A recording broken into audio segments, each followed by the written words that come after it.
Hello, welcome to Decoding Costume Design. I am Dr. Vaibhavi and I am happy to be joined by the most incredible duo, Manoshi Nath and Rushi Sharma. Today, they are both founders of the company Fool's Paradise Design Works, and here's to an incredible body of work, and let's deep dive into their wonderful processes and learn more from them.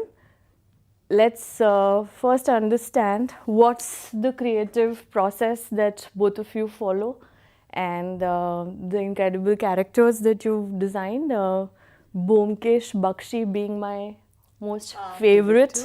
Let's begin with that. Sure.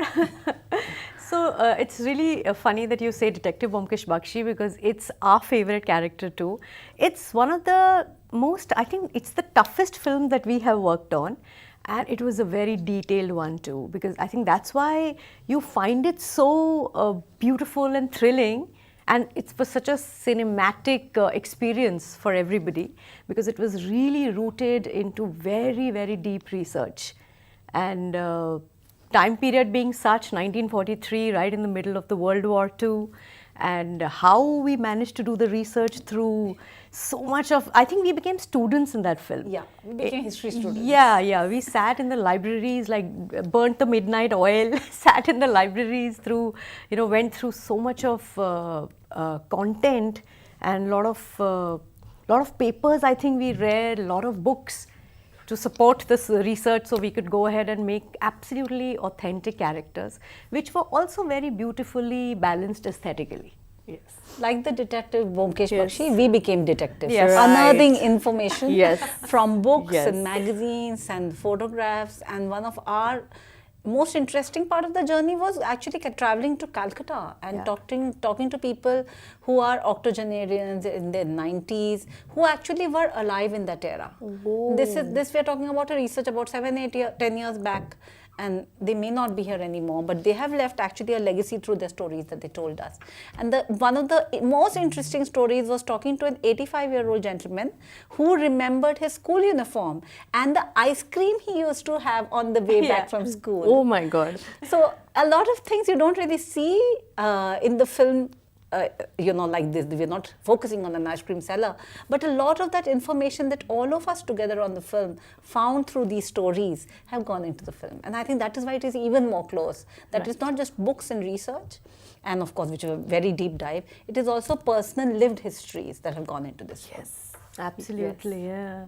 And also, what is very interesting also, we divided this film into 3 parts, and we researched every part with a very different point of view. Like for Detective Byomkesh Bakshy and his world, we did this libraries and reading of books. For the political side, we actually went to a lot of journalists and their photographs, like Kulwant Roy and Cecil Beaton. Right. And third one, Humayun Varawala.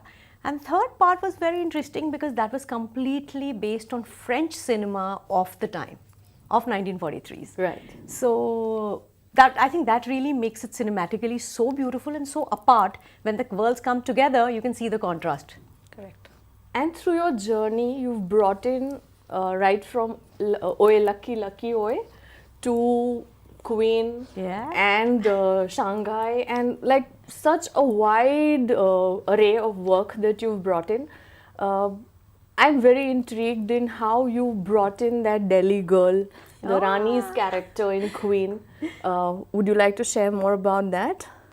So when you talk of the Delhi girl, I think that is something that in cinema, Queen kind of brought it out to the world. Rushina just recently did, that's our last release in fact, it's a film called Tere Ishq Mein, and it was again a Delhi girl being portrayed, Kriti Sanon's character, which was also extremely interesting and very contemporary.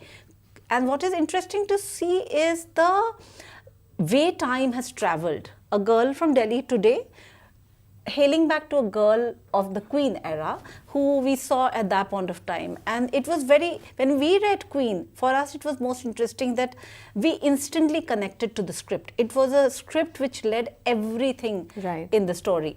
And we had grown up in these localities, Patel Nagar, Rajendra Nagar, Rajouri, Lajpat Nagar.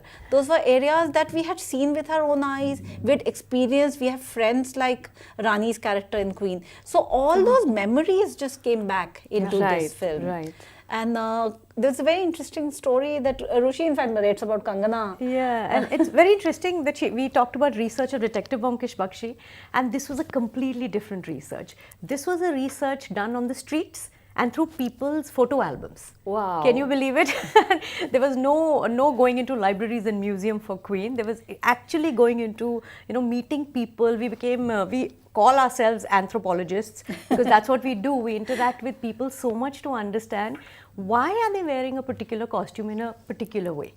And when we put these details into the costume with that, little blue kurti and the bootcut jeans with embroidery and gave it to Kangana, she came out of we were on the look test, she came out of the dressing room and the first thing she said was, I am really Rani. I have turned into the character, you have given me the skin of the character and now I just need to perform. You've made my job so much easier. So that was the biggest compliment I think we've received from an actor. Absolutely, and so wonderful for you to have shared that with us. And since there's time that's at constraint, we'd really deep dive into the creative process. Like there are the two characters that you've discussed, both you've approached in a different way, but what's your process like as creative people when a script comes to you? It's very interesting. Sorry. Go on. No, you go on. When the script comes to you, it comes with the dialogue that is written, that the actor is going to speak with the audience. But when we design the costume, we actually write the silent dialogue. So even before an actor speaks, their dialogue, our costume speaks the dialogue of what they are, what they were, and what they're going to become. So these three things, this is the basis of our process. How to tell the story of the actor through the costume they are wearing. Absolutely. Clothes, the semiotic language of the clothes, yes, definitely you bring forth in such beautiful ways that you recreate those worlds. Right? Absolutely. And we have a lovely audience here with us. Would you have some questions? Yes, ma'am. All right.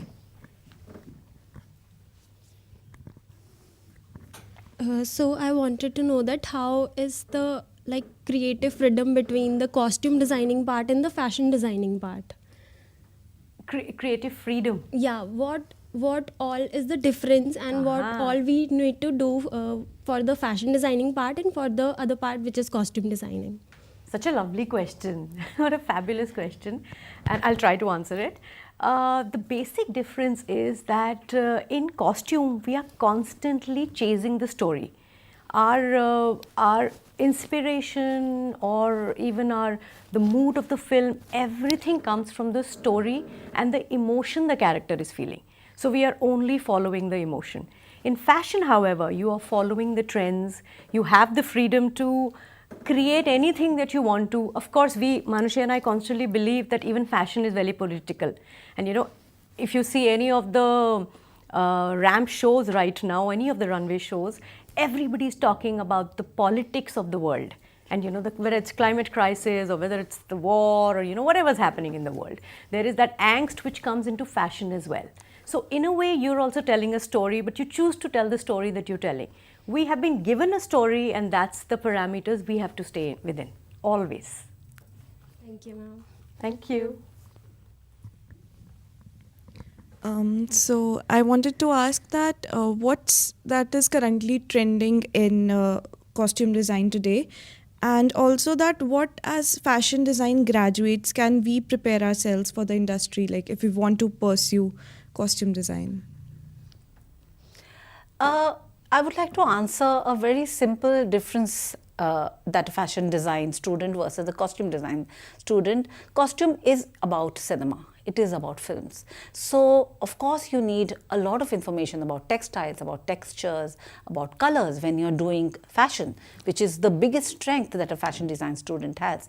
But if your love for cinema is not there, Costume is really not for the person who is not impassioned by cinema. You have to love films. You have to watch so many films, and that's how you educate yourself. So anybody who has done fashion, you're a very big asset in costume design, but you must educate yourself, watch so much cinema, watch the masters, watch world cinema, see how storytelling is done, and analyze each film from the point of view as if you are the costume designer of that film. And you will understand how beautifully you can be a costume designer in the future. And a build-up question to that, I think one is that you understand fashion in context, but here a lot of technicalities would come in terms of the light, the camera angles, and all that also needs to be understood, right? Yes. So you need to be very aware that what you're going to shoot is going to be cinematically shot. So something that looks like a baby pink to the naked eye in front of the camera may start looking like an ashes of roses. So you have to understand how the cinematographer, the director, the art director, the costume designer work hand in hand to enhance the actor's performance, because eventually it is connected to their performance, and how color and camera angles and the way the gaze with which the story is being told is important. So costume is beyond just the fabrics and the textures. And we also, I just want to add one more thing, we always say that costume design cannot be done in isolation. Actually, nothing in film is done in isolation. Everything is a very collaborative exercise. Yes.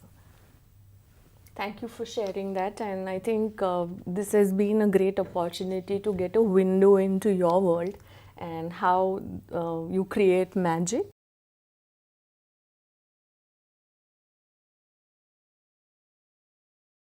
Into it, right? Through your practice, once noticed that sustainability being the buzzword today. Yes. How do you incorporate that through your practice? We were actually just talking about that with the students, and it's very interesting because we have eventually reached a place where we realize that waste is not waste, it can be an opportunity, and we really need to bring it back into circulation so that there's minimum wastage, especially in our industry, because we are creating so many films, and from one film to the other we move on and we forget the beautiful pieces that we've created in our last film. So Manoshi and I have started doing this, that we keep bringing back our own pieces and other designers' pieces, because as designers we all have this ego to not build upon anybody else's design. So that ego is something we all need to kill and create, build upon someone else's design so that it doesn't go into the landfill and comes back into circulation for another life. Yes. So that's a wonderful takeaway from this session, is that while your own creative process nudges you in a direction, you can always upcycle, build from yours and borrowed resources. Wonderful. I think we can go on and on, but for the audiences, we are going to keep this brief. Do join in for more such wonderful FASH collabs at the Chitkara Design School, and tune in. And thank you once again, Manoshi and Rushi, for joining us. Thank you for having us here. And looking forward, do tune in. Thank you. Thank you. Thank you.